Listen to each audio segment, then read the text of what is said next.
Muy buenas tardes, bienvenidos a esta cuarta clase y última de esta materia.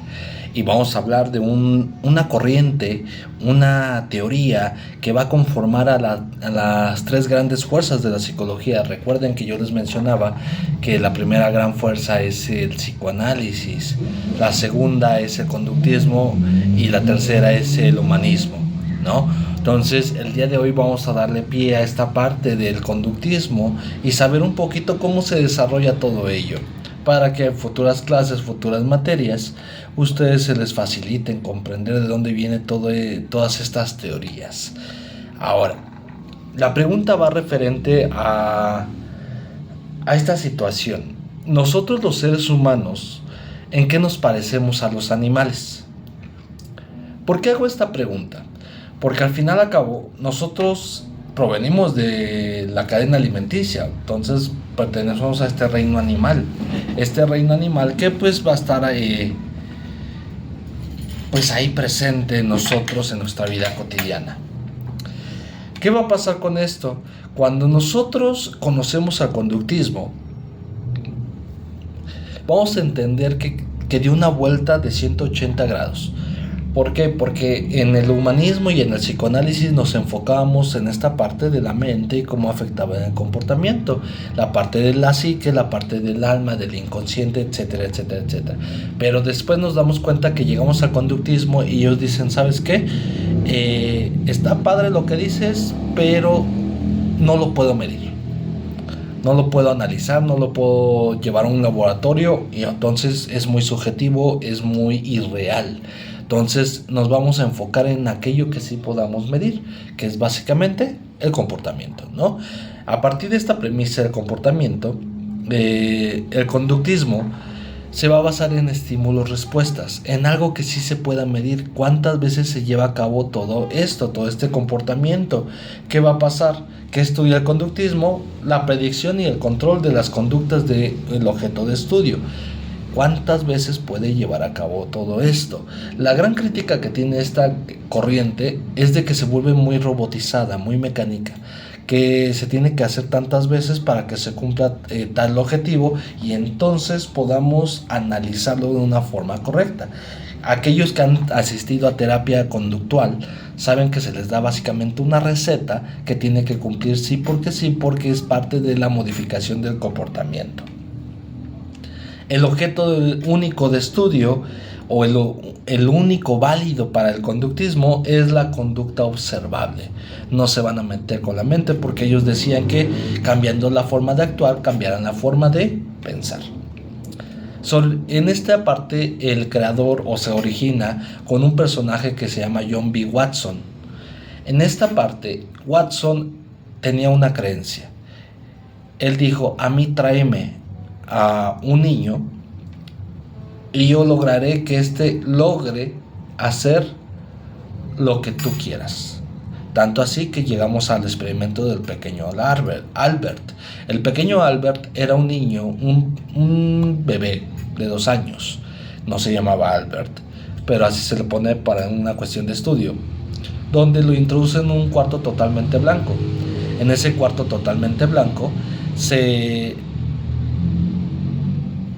le deja en el suelo y después entra una persona con bata blanca y con un conejo blanco. Como todo niño es curioso, le da curiosidad el animal, es un animal esponjoso, bonito, y ¿qué es lo que quiso hacer? Agarrarlo y cada vez que se acercaba hacían sonar una alarma fuerte que lo espantaba y empezaba a llorar. Entraban a calmarlo, se calmaba y volvían a repetir lo mismo. Al pasar el tiempo se dieron cuenta que solamente bastaba que entrara la persona con el conejo y el niño empezaba a llorar. El niño empezaba a llorar. Después solamente entraba la persona y empezaba a llorar. Después el niño se quedaba solo y empezaba a llorar. Él demostró que sí, se puede crear una conducta, un temor o lo que él quiera. Básicamente decía, dame un niño y lo voy a convertir en un asesino o el presidente de la nación. Pero en este experimento, pues logró que el niño tuviera una fobia al color blanco. El color blanco de la bata, el color blanco del cuarto, el color blanco del animal, ¿no? Gracias a este experimento, pues lleva a Watson a 2 años en la cárcel y a perder su licencia médica. En esta situación, dentro del conductismo vamos a encontrar tres grandes elementos que tienen importancia. El primero es anticonstructivista, que básicamente no hay un proceso estructurado.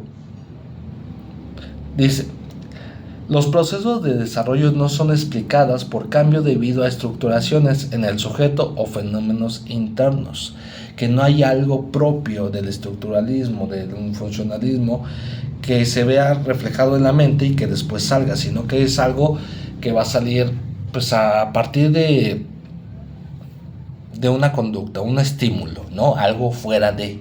Por ejemplo, te hacen cosquillas, te ríes. Es ambientalista porque básicamente te va a decir que todo lo que esté pasando a tu alrededor va a afectarte de una u otra forma y va a crear diferentes estímulos acorde a todo ello. Y las leyes asociativas, referidas hacia el contraste de la contigüidad, temporalidad y casualidad, en tanto permita determinar y explicar la forma que aprendan al organismo en el entorno. Básicamente, aquí te dice que algo es continuo, que es temporal y que tiene una causa, que no hay casualidades, que nada pasa nomás porque sí, sino que tiene una causa que va referente a esta parte, ¿vale? ¿Qué va a pasar aquí? Watson va a reconocer 3 grandes emociones solamente, que es el miedo, la ira y el amor.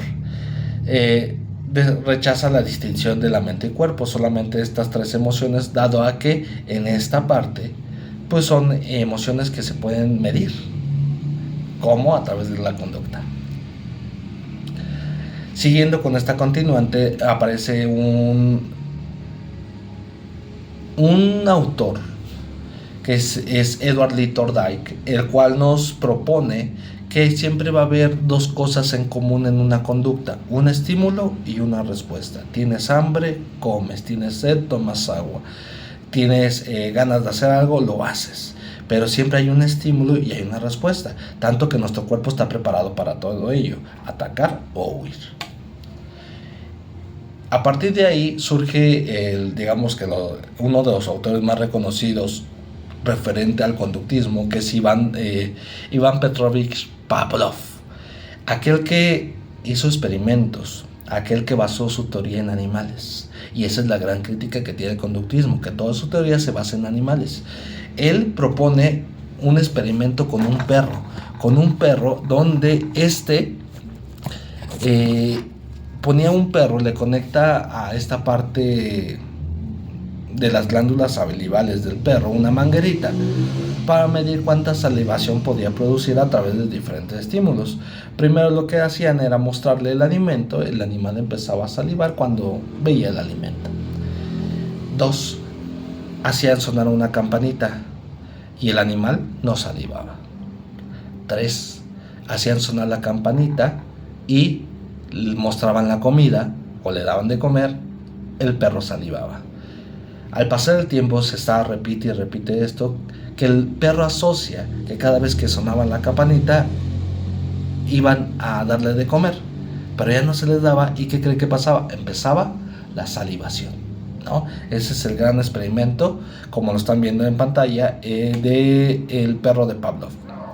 Esta parte se le conoce como el condicionamiento clásico, que va referente al tipo de aprendizaje de una conducta que se refuerza, estímulo refuerza. Por ejemplo, están en una fiesta y ¿qué es lo que pasa? El niño pequeño hace una graciosada o le dice una grosería a algún familiar y todo el mundo se ríe, jajaja, jijiji, y lo vuelve a hacer hasta que se lo dice al papá y ya no le gusta. ¿Y qué va a pasar? Pues al final acabó, pues va a haber un aprendizaje a través de esta estimulación. Le gustan los aplausos, los gritos, las ovaciones, y hay un estímulo y hay una respuesta, ¿no?